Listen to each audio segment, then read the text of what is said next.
What's going on? What's going on, Facebook? Um, you know, this edition today is going to be strictly for people who have addictions and people that help people with addiction, sponsors, mentors, anyone of that sort. My motto in working with people is that in recovery, it's like a three leg race, and the only way you can win a three-leg race is to walk at the same pace. You have to take that step with the opposite foot the same way. And if you start walking fast enough and you get your rhythm down, you can always move faster and more efficient whenever you guys are walking together. And what I noticed with therapy is that, especially in addiction world, people have a hard time being blunt. And don't get me wrong, I'm gonna be very blunt today. I'm not. How can I put this? I want to be politically correct, but I can't be politically correct.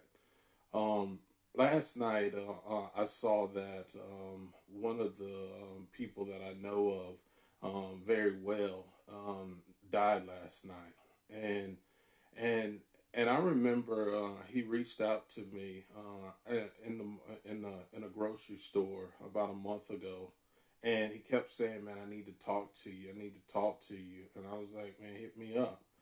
And we never really got a chance to talk after that day. But he passed away on yesterday, and I want to say how much I feel for that because he was a really good guy. Had a really big heart, but just I guess struggling with some demons that he had. So I had a client tell me that their probation officer told them not to attend my treatment because I never called people back to come back to treatment. So I want to speak about that for a second. I've been in the mental health field for probably about almost 20 years, and I have done um, I've done substance abuse treatment probably for about 12, 13 years.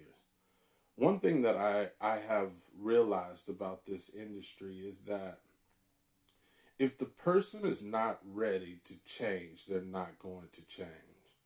Um, when people come in to do my assessment, I tell them exactly what it's going to take in order to help get that situation better. But one thing I can't do is I cannot make them want to get better. I have family members calling me. I have friends calling me about other people.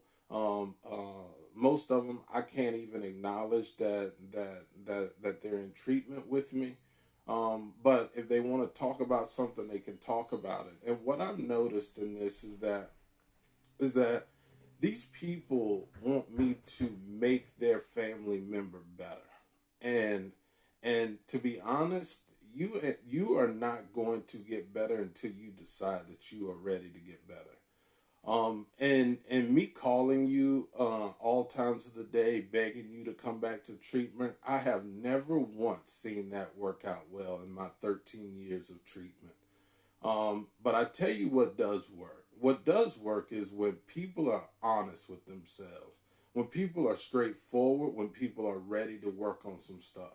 And like I said last week, there's sometimes you just plant the seed. There's somebody that's going to water the seed, and there's somebody that's going to watch the seed grow.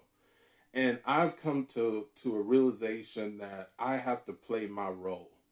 And I'm talking to parents right now. Parents of someone that got someone addicted. Don't get me wrong. You need to love your kids. I'm not telling you not to love them. But when they become an adult, they need to start standing on their own 2 feet. And that's what I'm about. When you look at the criminogenic needs of a person, me and having people always standing in the middle of their consequences sometimes causes their addiction to go longer than they need it to go. A lot of times, all that most people, I see how much people get so codependent with people that are addicted. I seen parents find drugs in their kids' room and they are scared to confront them about it. And they send me an email that says, "What should I do?" I'll tell you what you should do. It's your house.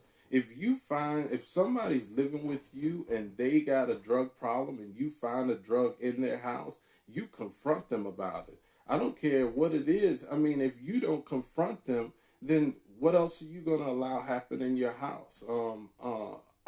I've seen this play out so many times of how people are constantly pulling and tugging people that have addiction problems, trying to make them better. And I'm going to tell you, you cannot make them better. There is nothing in your power. It is out of your control. What you can do is you can support them and you can be honest with them and you can tell them some of the issues that they might need to work on, but their addiction is not your addiction. So I'm just really tired of people always getting upset, especially probation officers, that my type of treatment doesn't work. The reason why I want to make it very clear to people is that whenever I do I do drug testing because I think that it is therapeutic. I don't do drug testing just so that they will be in compliance with probation officers. I don't run my business according to no other entity outside of what we do as a business, because I do treatment and I do it correctly. I'm not going to keep on begging people to come into treatment. I'm not going to keep calling people. And I'm going to tell you, I'm going to talk to people that are sponsors, all right? This is for sponsors or mentors. Your job as a mentor or a sponsor is to help that person get to where they want to be. It's not where you want to be. It's not where you think they need to be. You have to continue to do exactly the things that you know will get that person better, but to consistently, hold on. Hey guys, stop yelling. Good Lord, you do not understand. Hold on. I am in the middle of recording and be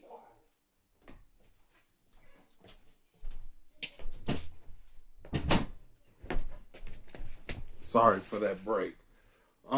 But trust me, you see I'm going through it. I mean, this is real. What I'm going through, what I'm talking to you about is point blank my real life. And so when it comes to mentoring and to come into sponsoring people, you can't make somebody get better. And a lot of times you can't be their friend. You trying to be their friend in this process only complicates the whole recovery process. Sometimes you have to say things that are not going to be it's not going to feel good to the person, but you have to be honest with them. I think that's one of the major parts of this is that a lot of times we don't want to be honest with people, but then we want them to be honest back to us. And sometimes, for me, I have my own addiction problem whenever I was growing up and in my younger years. And I'm going to tell you like this, I never once blame anybody for my treatment. I never called it. No probation officer had to call me. None of my treatments, they had to beg me to go in because my job was to get off of probation. I'm gonna tell you how my last time and why I got off of probation. Whenever I got violated my last time, I went to court And I'm gonna be honest with you. I'm gonna be straight cut honest. I went to spend the night at my friend's house right before the court date, and I figured I was going to jail, so I got really high. I was late for court. They woke me up at like 8 o'clock. My court date was at 8. I walked in, and the judge, in Texas, they come in, and especially in Walker County, they came in with the cowboy hat on. I could hear the boots walk in, and when he called my name, man, I could see him, man. He was sending people to jail left and right, and I knew for a fact that I was going to jail. And when I walked into that office, I mean, when I walked up to the judge asked me a question. He was like, "Man, you've been violated twice on the same thing." And he was like, "I want you to tell me why I shouldn't put you in jail right now." And so I'm standing there and I'm just like, man, I've been going to church trying to get my life together. He was like, "Good, you need to get more spiritual, but that ain't a reason. Give me 3 more." I was like, I really want to go back to college. I want to get my life back together. He was like, "We'll talk about college in a second, but give me 3 more good reasons." And so by the time I got to what I thought were 3 good reasons, he turned to me and he looked at me and he said, "Listen, you don't have 3 good reasons why I'm not violating you." He said, "The reason why I'm not violating you is because I see that guy back in the back and he keeps looking at you. Who is that?" And I turned around in the courthouse and I looked back and it was my dad. My dad had drove like 3 hours to my court date. I didn't even know that he knew I was going to court, because I never told my dad about going to court. I handled all of that on my own. And so he told me, he said, "The reason that I'm not going to send you to jail is because it looks like that guy really cares about you." He goes, "But this is the last time I'm going to put you on probation." So he gave me 3 years of probation, and I argued it with my lawyer. I was like, "I can't do 3 years because I've never made it 3 years of probation." So he ended up, we worked it out, and he gave me 1 year of probation. And this is what he told me how my probation was going to look. He made me do 400 hours of community service in 1 year. He asked me how I got to the courthouse. I told him I drove. He grabbed my driver's license, asked for my driver's license, and he cut it up and he pushed it on the floor. And he said, "You won't be driving for a year." He was like, "I want you to complete a treatment program. I want you to get off of probation. I want you to meet with your probation officer every time they want to see you, and I don't care how many times they want to see you. College, you're not going to college. Like, every time you go to college, you end up getting in trouble, so you're not going to college. You need a 40-hour job, and I need it within 2 weeks." And I'm going to tell you that I never drove that whole year. And I did 400 hours of community service. It was to the point where I was working for an airport, and they thought I was part of the staff, and they started inviting me to meetings because I was there so often. But I'm gonna tell you, I never complained. I never asked anybody for anything. I did it all, and that's what I know what it takes to get people better. Because if we keep on getting in the middle of people getting better, we're just gonna keep on. The cycle keeps going. And I'm not saying don't reach out to people. I'm not saying don't allow people to lean on you. But you need them. You want them to start leaning on their own self. You want them to start making decisions for themselves. And I'm gonna tell you, when people come to me, I don't give people answers. That's not my job as a therapist. My job is not to give people answers. My job is to work with that person and figure out what's the best solution that they want to do with their own problem. And I'm going to tell you that all of the people that I've noticed that completed my program, they are normally, I'm going to put it to you like this: people that complete my program end up going back into this field, and they're normally very successful. You look at some of the people that own some of the houses and some of the people that are your peer recovery staff. A lot of those people worked with me, and they went through the program because I know what works. And what I know doesn't work is holding people's hand and trying to do their recovery for them. You got to do it on your own. And I'm not trying to be mean. I'm not trying to be inconsiderate of this, but people are dying. Like, look outside, read Facebook, read the newspaper. Man, there are young people dying, 17, 30, 40 years old. People are dying early. And if I'm going to be part of anything, I'm going to be blunt and I'm going to be real. And this is me being blunt and real. You cannot make someone get better. You just can't. They have to do it on their own. And I'm not telling, I didn't tell my story just to make you guys feel any kind of way, but I'm letting you know that I've walked those streets. I've been on probation, I've been to jail, I've been all of that. But I'm gonna tell you, the only thing that gets you better is when you decide that you are tired of living that life. And I'm gonna tell you, it's really good. When I was reading a post yesterday of Jessica Beachley, and she was saying that she had been sober for three years, and that in the last 3 weeks she's thought about drugs more than she has ever thought about it before. And I get it, man, because this is a very rough time. This is a tough time. I don't care how much time you have clean. No one was prepared for this. It's almost like a fire drill. When you're in school and you do a fire drill, the alarm goes off and you get up and you push the desk in and you go walk outside because you stick to the plan because you knew what was going to happen. This right here, there was no fire drill for Corona. Nobody ever thought about that life would get to the point where we wouldn't be going somewhere, that we would be socially isolating ourselves. So I get it. But for the most part, what I've noticed, and I'm going to tell you one thing that I've noticed in this industry is this. The people that are recovering the hardest are normally the people that got high the hardest because they got something in them and they got some fight and they're very strong-minded. And most time when they come out, like the people that was always hustling, always begging for money, always coming with half of the money, to buy drugs. Those are the people when they come into treatment, they're begging the same way. They don't come to appointment. It's a belief system that they have in their mind. It's not about the drugs. The drugs ain't the problem. Because if the drugs were the problem, if they dropped the drugs, then their whole life would go back to normal. But it's not, because the problem was their belief system was compromised at an early age. And I'm gonna tell you, for parents that got children, you might want to really look at some of their belief systems and some of the belief systems that you're installing in your own children, trying to be too perfect.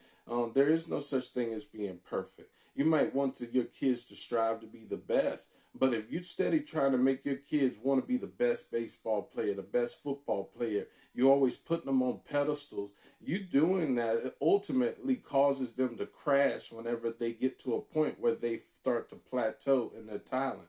If your kid ain't the brightest kid and you know they're not an A student, stop pushing them into saying they have to make A's. Why don't you just make them do the most that they possibly can? Because that kind of stuff creates a belief system that causes them to lie. It causes them to cheat on tests so that they can make those grades. And whenever they start to wake up those addictive natures, those addictive traits like cheating, stealing, lying, manipulating,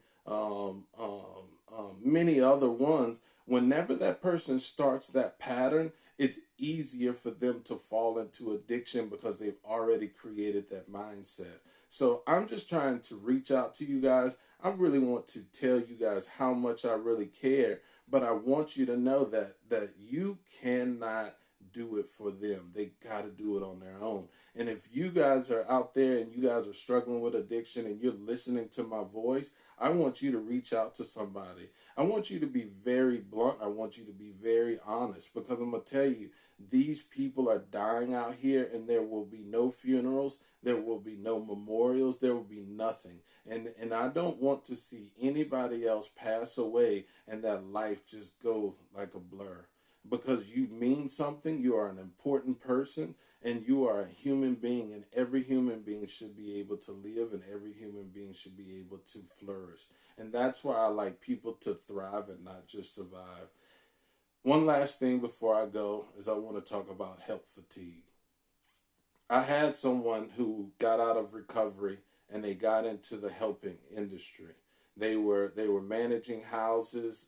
They were even owning houses.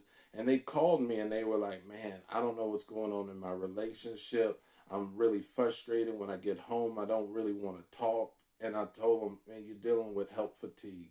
And he didn't really understand what help fatigue is, but when you help people so much and you put so much energy into it, you live it, you watch it, you go to meetings, you watch movies that are about addiction, whatever it is, eventually your mind will plateau and you will get tired. Your relationships will get unhealthy. Your conversation, you'll become negative. You won't want to go to work. You struggle to wake up. You don't want to answer your phone. I mean, there's a lot of things that play out whenever you struggle with help fatigue. And I want you guys to really look at that.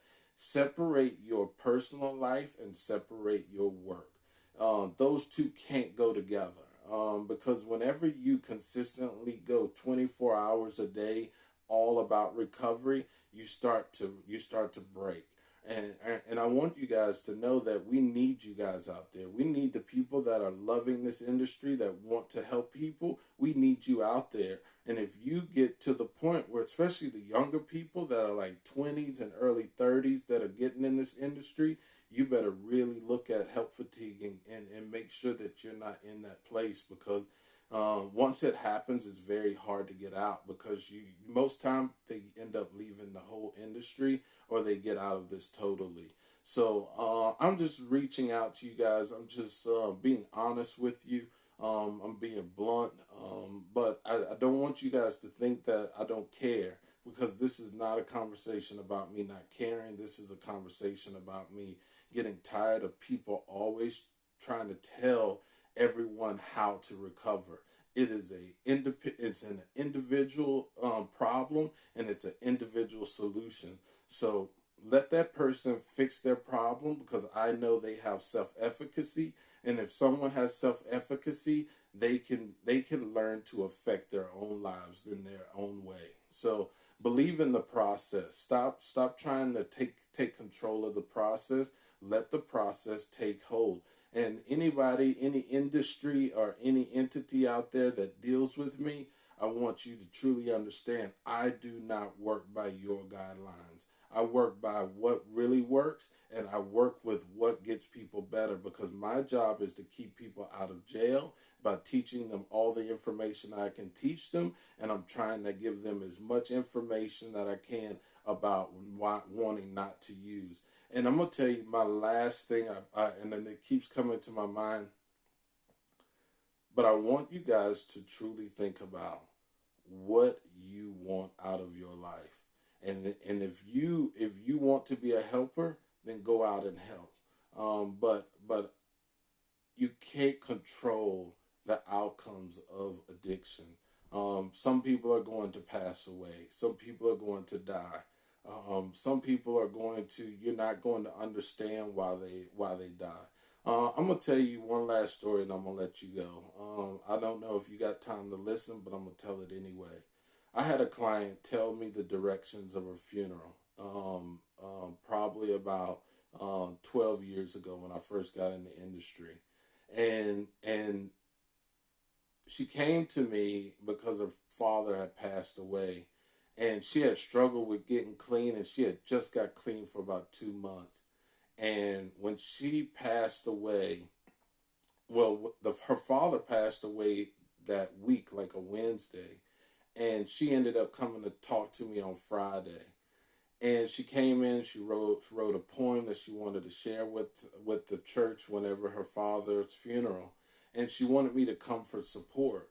So I ended up leaving.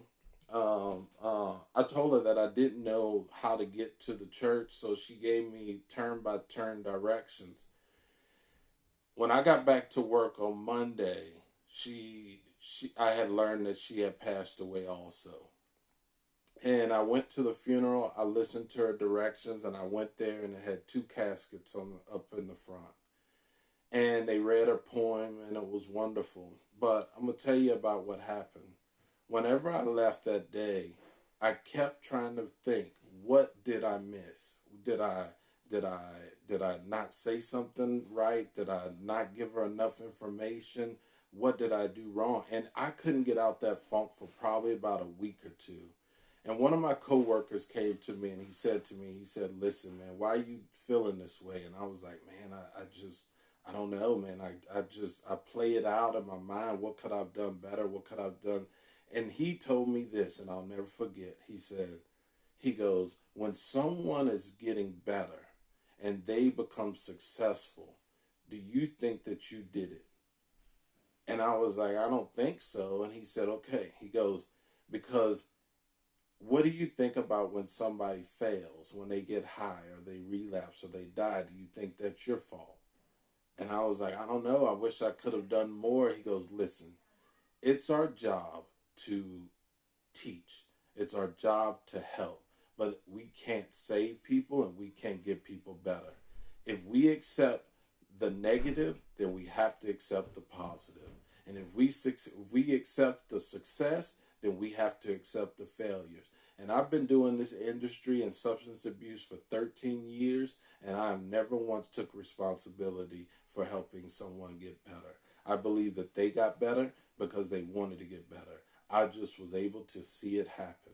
And I just wanted to share with you guys that anybody in the helping industry, that it is not your responsibility to make anybody better. And if you even think that that's your responsibility, you might want to go get a therapist, because you cannot take responsibility for other people's successes or their failures. So all those that are struggling, reach out, get to somewhere they're accepting treatment in inpatient. So if you need to go, if you don't know how to get there, contact me and I will help you get connected. And anybody that's out there helping, make sure that you don't get caught up in help fatigue, and make sure that you don't go into pulling and tugging and pushing people in recovery, because the only people that are successful in this industry are the people that stand up on their own 2 feet. And they have to be honest. They need to be ready, open, and willing to change. All right? So, love you guys. Cadillac Counselor. I hope you learned something. Good to see everybody on. Take it easy. Stay out of trouble.